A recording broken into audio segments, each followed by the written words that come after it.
got some reparation talk. And you probably could have got a $12 an hour minimum wage hike out of him.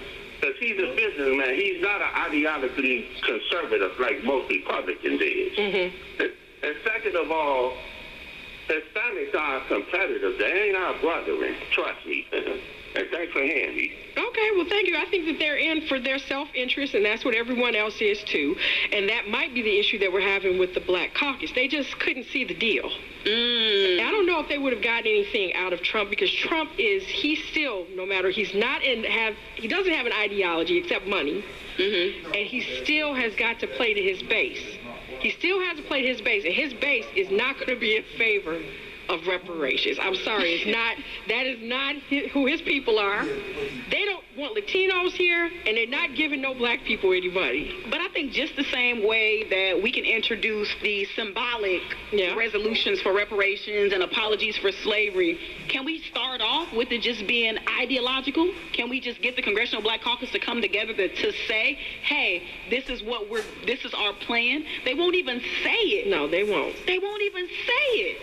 Which lets you know what their purpose is there. Exactly. And it's not to represent African-American people and their interests. It's about having that position and upholding whatever power structure is there. So that's an issue.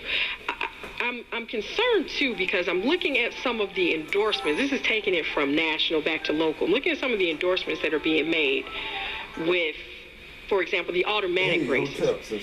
And what I'm seeing is a lot of Latino automatic candidates being endorsed by major groups. And it worked the first and the candidates are not the Latinos that are in office now. We're talking about people who really want to shake things up. Really want to be what they call, quote unquote, progressive, whatever that means. See, that term, I think we're using whatever that means, but for their purposes, by the way, it's progress for their purposes. But when I'm looking at who they are endorsing for black candidates, it's the same people. Like that has gotten us somewhere. That's not getting us anywhere. Why aren't they endorsing some of the new people who are running, who want to see something different for our community? Let me ask you this, Kim. If the black aldermen joined together in city council and said, hey, we are all going to vote on X, Y, and Z, logistically, would that work? Could all the black aldermen get together and say, hey, we are not voting for X, Y, and Z as a block? Could they make change? So here's the thing. There are, I believe, 17 of them out of 50. They would not be able to do it alone. Okay. But a lot of those jokers have joined what's called the Progressive Caucus, which is supposed to be a group of aldermen who stick together for progress. Okay. Now, they joined it playing a joke on themselves because they really are not, the black ones are not progressive that are in there. They've joined it, though.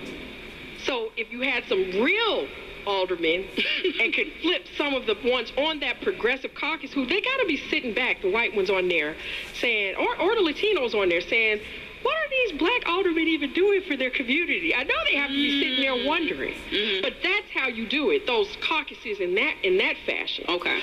But they may have gotten something with this mayor who was so terrified of losing any vote. He did not lose one vote his entire time. Anything he put out there passed. Did you know that? I did not. He got 100% passage rate of everything that he put out. And several of the black aldermen have voted with him 90+% of the time. Let's take a couple of these calls. We are going to take Cliff. Cliff, you're on with Kim and Ruthie. How are you? Cliff. Yeah, hello? Hey, good morning. Yeah, good morning. Hey, good morning to you ladies. Real quick, I just like to say, you touched many different issues, but the key is still economic education. We want our 400 acres and a cow this time, though, because we need to milk that cow. I believe, like you said, the Black Caucus is not stepping up. We should demand our reparation, but the 400 acres, it hasn't changed. It's economic. We need to get a share of the economics that we put in there, such as the stock market. They know it's documented what they have done to us locally.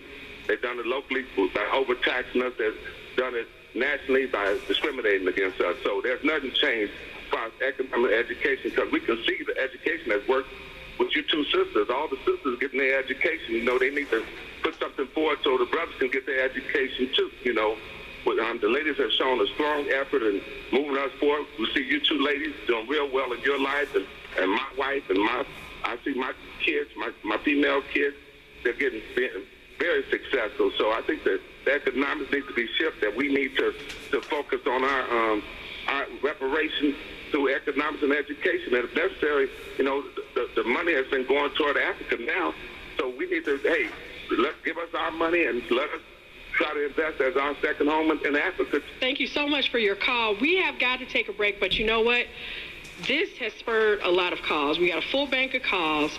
We are going to talk with Mark, Renee, Sel, Mama D, Zakia. When we come back from this break for news, traffic, and weather, you are listening to WVON 1690 AM, the talk of Chicago. WVON.com.